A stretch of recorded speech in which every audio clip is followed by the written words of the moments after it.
It was a night colder than death itself.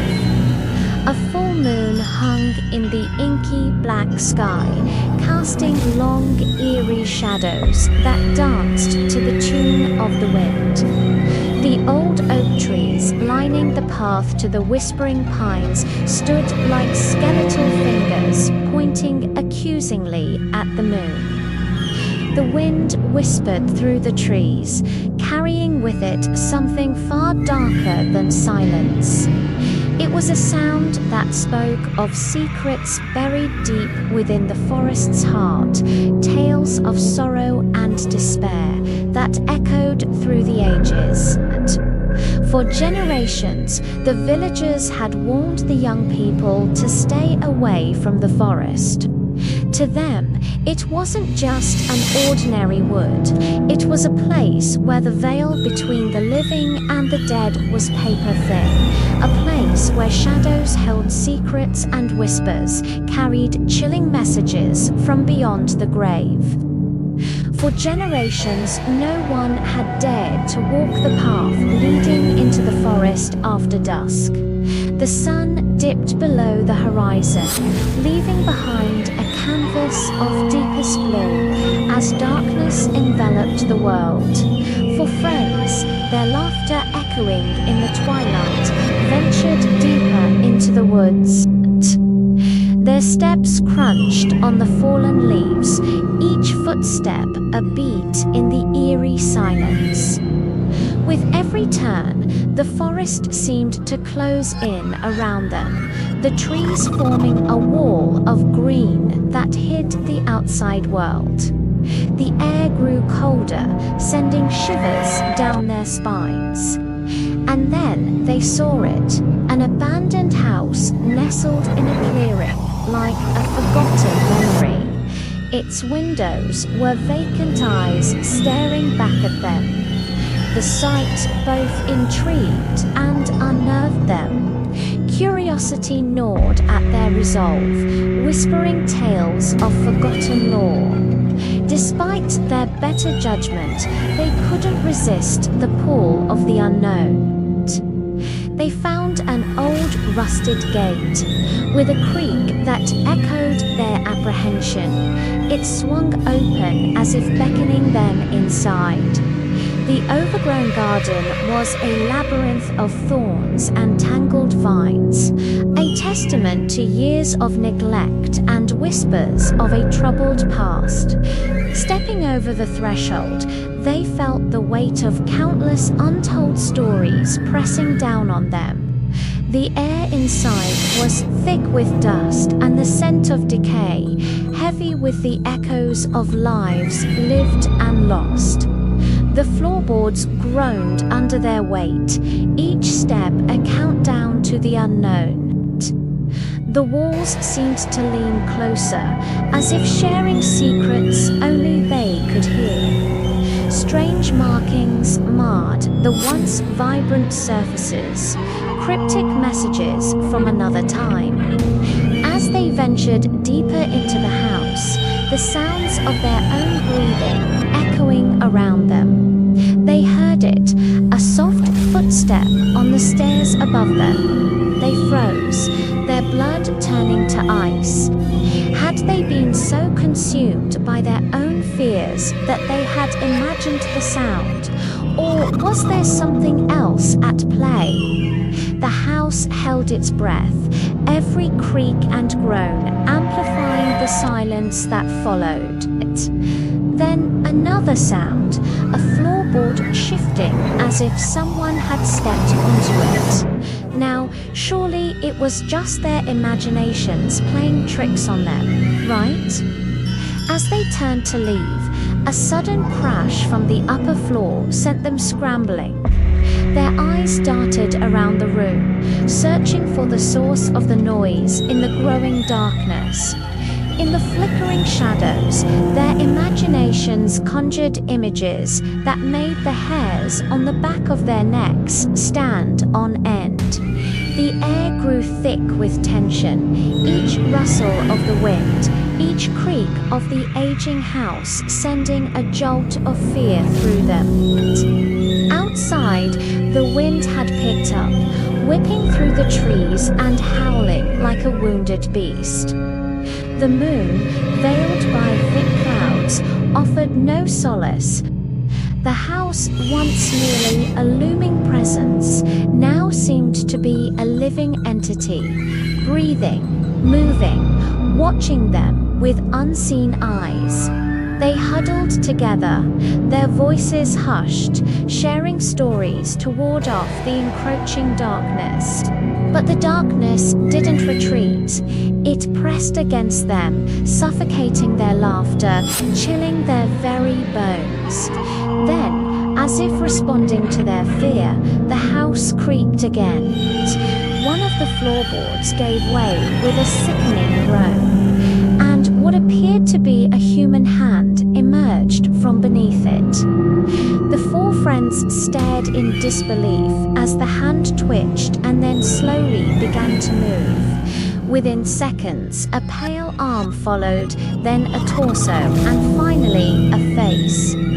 It was the face of a woman, her eyes wide with terror, her mouth contorted in a silent scream. She clawed at the air as if trying to free herself from some unseen bonds, and then she vanished as quickly as she had appeared. A heavy silence descended upon the room, broken only by the pounding of their hearts. They were trapped in a nightmare from which there seemed to be no escape. Was this the work of a deranged mind or something more sinister? The air grew cold, icy fingers creeping up their spines. Then came the whispers, soft at first, like the rustling of leaves. But as they grew louder, their meaning became chillingly clear. "Get out," they hissed, "while you still can." Terror lent speed to their movements as they fled the house, stumbling over roots and rocks in their haste to get away. But the whispers followed them, seeping into their minds and tainting their thoughts. The forest, once a place of adventure, had become a menacing labyrinth. Each tree a gnarled finger pointing towards the house that seemed to be watching them even from afar. Suddenly, a door slammed shut somewhere inside the house. They spun around, their eyes wide with alarm, but the darkness offered no answers. All they saw were the trees, their silhouettes distorted against the grey sky. The whispers intensified, morphing into screams that tore through the silence. "Get out, you can't escape," they echoed through the woods. Fear propelled them forward, urging them to flee, to run, to hide. But where could they hide from the horrors that seemed determined to follow them? Within the depths of the forest, hidden away from prying eyes, lay an old well, its edges worn smooth by time and neglect. The friends, desperate and afraid, sought refuge at its side. Peering into the darkness, they saw nothing but the inky blackness that mirrored their own fear. As they huddled together, the whispers reached a crescendo. "She wants revenge. She will find you," they screamed, their voices mingling with the wind. And then they heard it, the sound that chilled them to the bone, the sound of footsteps. Heavy footsteps that seemed to shake the very ground beneath them. Something was coming, something large, something menacing. The earth trembled as the footsteps drew closer. They could feel the vibrations in their very bones. Terror froze them in place as they watched the clearing before them fill with darkness. And then from the darkness, she emerged. The woman from the floorboards, her eyes blazing with an otherworldly light, her hands outstretched, her mouth twisted in a silent scream. She moved with an unnatural grace, gliding across the ground as if untouched by gravity.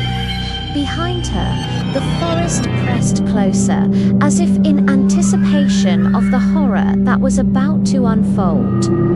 The friends knew they were trapped, their escape cut off, their only hope fading with the light.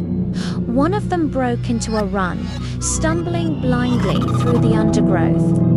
Branches whipped at his face, thorns tore at his clothes, but he didn't care. He just kept running, driven by the primal fear that propelled him forward. But his flight was short-lived. A strong hand clamped down on his shoulder, spinning him around. There, silhouetted against the darkening sky, stood the woman, her eyes burning with a cold fire. Before he could react, she plunged a dagger into his chest, the tip glistening with a dark red liquid. Then she vanished into the trees, taking his scream with her. One by one, the others met the same fate. The clearing became a scene of carnage, a testament to the woman's relentless fury. The final scream echoed through the woods before being swallowed by the darkness. The woman, her face illuminated by an eerie glow, emerged from the trees, her eyes gleaming with triumph. Her long, tangled hair flowed down her back like a dark waterfall, framing a face of unearthly beauty and unspeakable menace. Her lips curled into a cruel smile, revealing teeth that were sharp, pointed, and decidedly not human. In her hands, she held a dagger, its blade dripping with blood. The forest was silent now, the only sound the gentle rustling of the leaves, as if the very trees were holding their breath in awe and fear. With a final sweep of her arm, she vanished, taking with her the secrets of the forest and the souls of her victims. The camera faded to black, leaving only the sound of her maniacal laughter echoing in the darkness. Only one survivor made it out of the forest that night, trembling and bloodied, their eyes wide with terror. They whispered the horrifying truth to anyone who would listen. The stories were never myths. She's real, and she's still inside. The forest claimed another victim, another soul forever lost to the darkness. And now I want to ask you, would you dare to step into the haunted house in the dark forest? Let me know in the comments. If you love chilling horror stories like this, subscribe for more. We have some terrifying tales waiting just for you. Until next time, remember, some places are best left undisturbed. There are some things man was never meant to see.